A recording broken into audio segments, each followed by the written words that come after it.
അന്ധവിശ്വാസത്തിൽ നിന്ന് എന്ന പോലെ, പകർച്ചവ്യാധികളിൽ നിന്ന് എന്ന പോലെ, കമ്മ്യൂണിസം എന്ന പ്രാകൃത ആശയത്തിൽ നിന്ന് മലയാളികൾക്കും മോചനമുണ്ടാകണം. ഇത് ജിതിൻ കെ ജേക്കബിന്റെ ഫേസ്ബുക്ക് പോസ്റ്റിലെ ഒരു വരിയാണ്. അദ്ദേഹം പറയുന്നത് കമ്മ്യൂണിസത്തിന്റെ ഇരട്ടത്താപ്പിനെ കുറിച്ചാണ്. പൊതുമേഖലാ സ്ഥാപനങ്ങളെക്കുറിച്ചും അതുപോലെ തന്നെ സ്കൂളുകളെക്കുറിച്ചും കോളേജുകളെക്കുറിച്ചും സ്വകാര്യ സ്കൂളുകളെക്കുറിച്ചും ഒക്കെ വളരെ വലിയ വായിൽ നിലവിളിക്കുന്നവർ, സ്വന്തം മക്കളെ പഠിപ്പിക്കുന്നത്, സ്വന്തം അസുഖങ്ങൾക്ക് ചികിത്സയ്ക്ക് പോകുന്നത് അതുപോലെയുള്ള സ്ഥാപനങ്ങളിലേക്കൊക്കെയാണ് എന്ന ആ കമ്മ്യൂണിസത്തിന്റെ ഇരട്ടത്താപ്പിനെ പൊളിച്ചെടുക്കുകയാണ് ജിതിൻ കെ ജേക്കബ് തന്റെ ഈ പോസ്റ്റിലൂടെ. എന്തായാലും പോസ്റ്റ് വായിക്കാം. മലയാളികൾ അത്ര വിഡ്ഢികളാണ് എന്നാണോ കമ്മികൾ ഇപ്പോഴും വിചാരിച്ചിരിക്കുന്നത്? സോഷ്യൽ മീഡിയയും CCTVയും ഇവറ്റകൾക്കുണ്ടാക്കിയ ഡാമേജ് ചെറുതല്ല. ഇപ്പോഴും കമ്മ്യൂണിസം തള്ളിക്കൊണ്ട് നടക്കുന്നവരുടെ മനോനില ഒന്ന് ആലോചിച്ചു നോക്കൂ. കഴിഞ്ഞ പിണറായി സർക്കാർ കേന്ദ്ര സർക്കാരുമായി ഒപ്പിട്ട PM ശ്രീ കരാറിനെ കുറിച്ച് ചോദിക്കുമ്പോൾ ആ പദ്ധതി നടപ്പാക്കാതിരിക്കാൻ വേണ്ടി പിണറായി സർക്കാർ കേന്ദ്രവുമായി ഒപ്പിട്ടതാണ് എന്ന ക്യാപ്സ്യൂൾ ഇറക്കുന്ന ഊളകൾ. ഇതൊക്കെ കേൾക്കുന്നവരെല്ലാം വിഡ്ഢികളാണ് എന്നാണോ ഇവറ്റകൾ ഇപ്പോഴും വിചാരിച്ചിരിക്കുന്നത്? സ്വന്തം ജീവിതത്തിലും കുടുംബത്തിലും ഇവറ്റകൾ കമ്മ്യൂണിസം കയറ്റില്ല. പൊതുമേഖല സ്കൂൾ, പൊതുമേഖല ആരോഗ്യം, പൊതുമേഖലാ സ്ഥാപനം എന്നൊക്കെ തള്ളിമറിക്കും. പക്ഷെ വേലയും കൂലിയും ഇല്ലാത്ത ഇവറ്റകളുടെ മക്കളെല്ലാം പഠിക്കുന്നത് CBSE സ്കൂളുകളിലും വിദേശത്തും.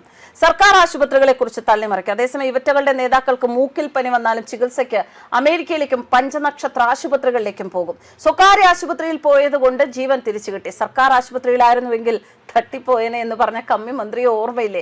നാട്ടിൽ ഒരാൾ ഒരു സംരംഭം തുടങ്ങിയാൽ ബൂർഷ കുത്തക എന്നൊക്കെ പറഞ്ഞ് കൊടികുത്തി അത് പൂട്ടിക്കും. ഇവറ്റകളുടെ മക്കൾ അമേരിക്കയിലും യൂറോപ്പിലും ഗൾഫിലും എല്ലാം ക്യാപിറ്റലിസത്തിന്റെ എല്ലാ സുഖങ്ങളും അനുഭവിച്ച് ജീവിക്കുന്നു.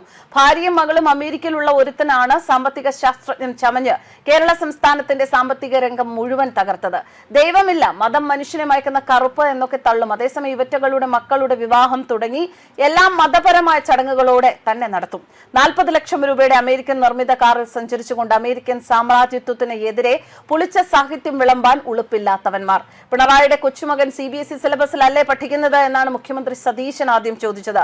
ആ ചോദ്യത്തിൽ തന്നെ എല്ലാമുണ്ട്. എല്ലാവർക്കും വിദ്യാഭ്യാസം എന്നത് മുതലാളിത്ത ചിന്താഗതി ആണ് എന്ന് പ്രസംഗിക്കുന്ന കമ്മി ബുദ്ധിജീവി നേതാവിന്റെ 2 മക്കളും പഠിക്കുന്നത് കേരളത്തിൽ ഏറ്റവും കൂടുതൽ വാർഷിക ഫീസുള്ള എറണാകുളത്തെ സ്വകാര്യ സ്കൂളിൽ, CBSE സിലബസിൽ. ഈ നാറികൾ കാരണം വിദ്യാഭ്യാസ മേഖല മുഴുവൻ തകർന്നു.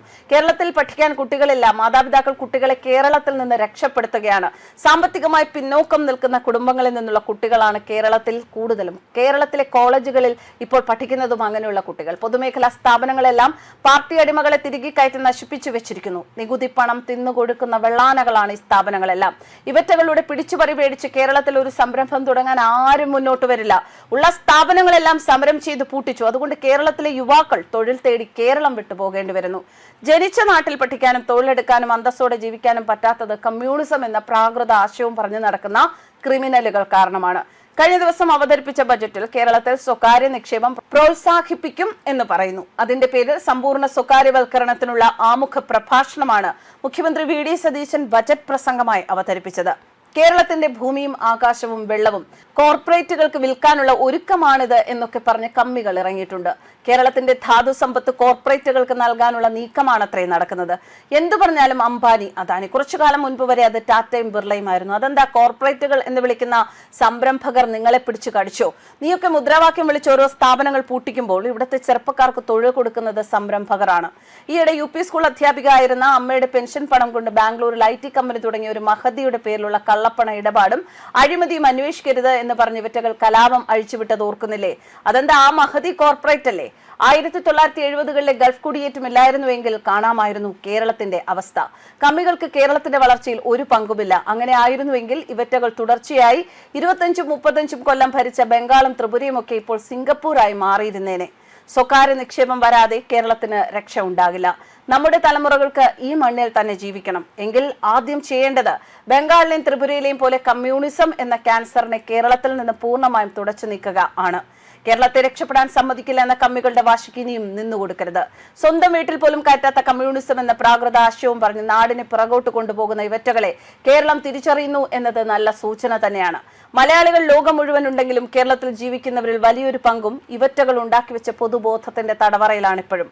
ക്യാപിറ്റലിസത്തിന്റെ എല്ലാ സുഖങ്ങളും അനുഭവിച്ചുകൊണ്ട് ക്യാപിറ്റലിസ്റ്റ് രാജ്യങ്ങളിൽ ജോലി ചെയ്യുകയും ജീവിക്കുകയും ചെയ്യുന്ന NRI അന്തംകമ്മികളെ മറന്നതല്ല. ആ കോമാളികളെ കുറിച്ച് പറയാൻ തന്നെ അറപ്പായതുകൊണ്ട് കൂടുതൽ പറയുന്നില്ല. അന്ധവിശ്വാസത്തിൽ നിന്ന് എന്ന പോലെ, പകർച്ചവ്യാധികളിൽ നിന്ന് എന്ന പോലെ കമ്മ്യൂണിസം എന്ന പ്രാകൃത ആശയത്തിൽ നിന്ന് മലയാളികൾക്കും മോചനമുണ്ടാകും. വി.ഡി. സതീശൻ സർക്കാർ അതിന് കഴിയും എന്ന് തന്നെയാണ് വിശ്വാസം. പ്രകാശത്തിന്റെ കിരണങ്ങൾ വ്യക്തമായി കേരളം കണ്ടു തുടങ്ങിയിട്ടുണ്ട്. കേരളവും മാറുക തന്നെ ചെയ്യും. ന്യൂസ് ഡെസ്ക് കർമ്മ.